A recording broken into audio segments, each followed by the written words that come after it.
Quando seu ministério mortal estava chegando ao fim, sabendo que era chegada a sua hora, Jesus reuniu seus apóstolos num cenáculo em Jerusalém.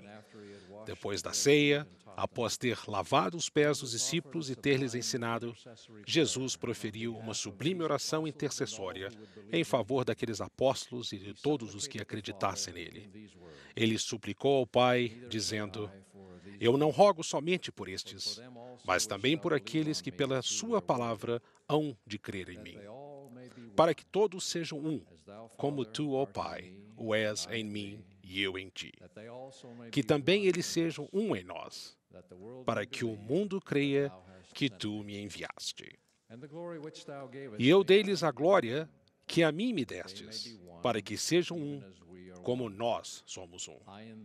Eu neles e tu em mim, para que eles sejam perfeitos em unidade.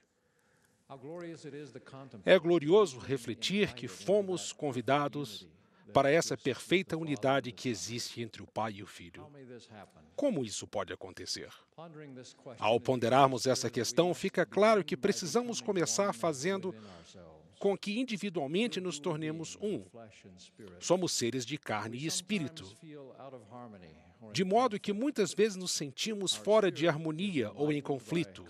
Nosso espírito é iluminado pela consciência, a luz de Cristo, e responde naturalmente aos sussurros do Santo Espírito e deseja seguir a verdade. Mas os apetites e as tentações a que a carne está sujeita, se assim o permitirmos, podem sobrepujar e dominar o espírito. Paulo disse: Acho então esta lei em mim, que quando quero fazer o bem, o mal está comigo. Porque, segundo o homem interior, tenho prazer na lei de Deus. Mas vejo nos meus membros outra lei que batalha contra a lei do meu entendimento e me prende debaixo da lei do pecado que está nos meus membros. Nefe expressou sentimentos semelhantes. Não obstante, apesar da grande bondade do Senhor, mostrando-me suas grandes e maravilhosas obras, meu coração exclama: Oh, que homem miserável sou! Sim, meu coração se entristece por causa da minha carne. Minha alma se angustia por causa das minhas iniquidades. Estou cercado por causa das tentações e pecados que tão facilmente me envolvem.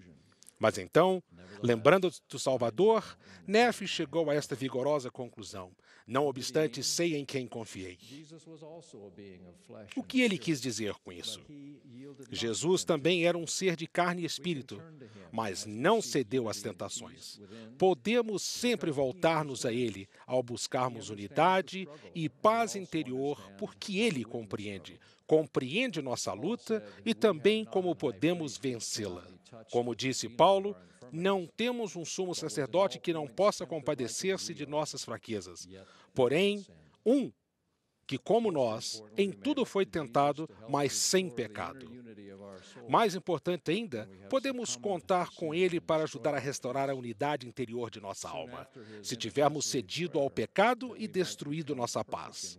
Pouco depois de sua súplica intercessória para que nos tornássemos perfeitos em unidade, Jesus sofreu e deu a vida para expiar o pecado. O poder de sua expiação pode apagar os efeitos do pecado, se nos arrependermos. Sua graça expiatória nos justifica e purifica. É como se não tivéssemos caído. É como se não tivéssemos cedido à tentação. À medida que nos esforçarmos a cada dia e a cada semana para seguir o caminho de Cristo, nosso espírito ganha preeminência. A batalha interna cessa e as tentações deixam de incomodar-nos. Há cada vez mais harmonia entre a parte espiritual e a física, até que nosso corpo seja transformado, como disse Paulo, de instrumento de iniquidade para instrumentos de justiça para Deus. Ao tornar-nos um internamente, estaríamos nos preparando para a bênção maior de nos tornarmos um com Deus e Cristo. Jesus alcançou a perfeita unidade com o Pai, submetendo-se tanto na carne quanto no espírito à vontade do Pai. Seu ministério tinha um enfoque bem claro, porque nele não havia duplicidade de mente para debilitá-lo ou distraí-lo. Referindo-se a seu Pai, Jesus disse: Eu faço sempre o que lhe agrada. Como era a vontade do Pai, Jesus submeteu-se até a morte, a vontade do Filho sendo absorvida pela vontade do Pai. Isso certamente não foi algo insignificante.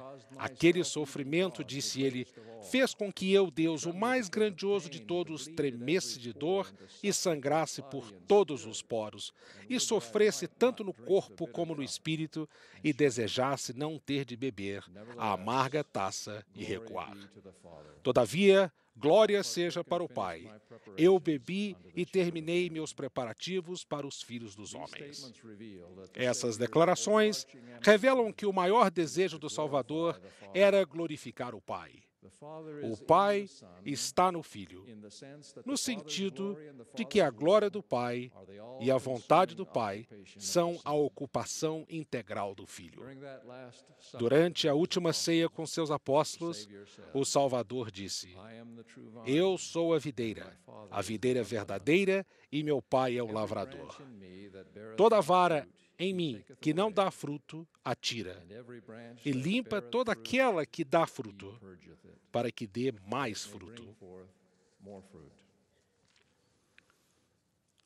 Provavelmente, não saberemos com antecedência que tipo de purificação isso pode exigir ou que tipo de sacrifício pode suscitar.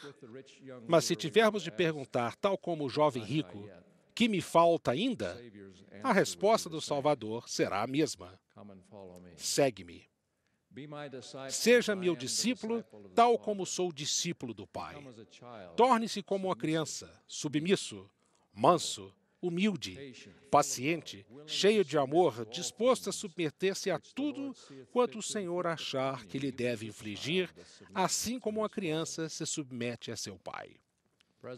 O presidente Brigham Young referia-se a nosso desafio ao dizer: depois de tudo ter sido dito e feito, depois de ele ter liderado este povo por tanto tempo, não percebem que há falta de confiança em nosso Deus? Conseguem perceber isso em vocês mesmos? Podem perguntar: irmão Brigham, você percebe isso em si mesmo? Sim, percebo. Posso ver que ainda tenho falta de confiança, em certa medida, naquele em quem tenho fé. Por quê? Porque não tenho a capacidade, em consequência daquilo que a queda fez abater-se sobre mim. Algo surge dentro de mim ocasionalmente, traçando uma linha que separa os meus interesses dos interesses de meu Pai Celestial. Algo que faz com que os meus interesses e os de meu Pai Celestial não sejam exatamente os mesmos. Devemos sentir e compreender na medida do possível, tanto quanto nossa natureza decaída nos permitir, na medida do que pudermos adquirir de fé e conhecimento para compreender a nós mesmos que o interesse daquele Deus a quem servimos é o nosso interesse e que não temos nenhum outro nesta vida ou na eternidade. Sem dúvida, não seremos um com Deus em Cristo enquanto não fizermos com que a vontade e o interesse deles sejam o nosso maior desejo. Essa submissão não é conseguida num dia, mas por meio do Santo Espírito, o Senhor irá ensinar-nos se estivermos dispostos, até que, com o tempo, possamos dizer verdadeiramente que Ele está em nós, tal como o Pai está nele. Muitas vezes eu tremo ao pensar no que possa vir a ser exigido, mas sei que somente nessa perfeita união poderemos encontrar a plenitude da alegria. Não tenho palavras para expressar minha gratidão por ter sido convidado para ser um com aqueles seres sagrados que reverencio e adoro como meu Pai Celestial e Redentor. Que Deus ouça a oração do Salvador e nos conduza a todos para que sejamos um com eles. É minha oração, em nome de Jesus Cristo. Amém.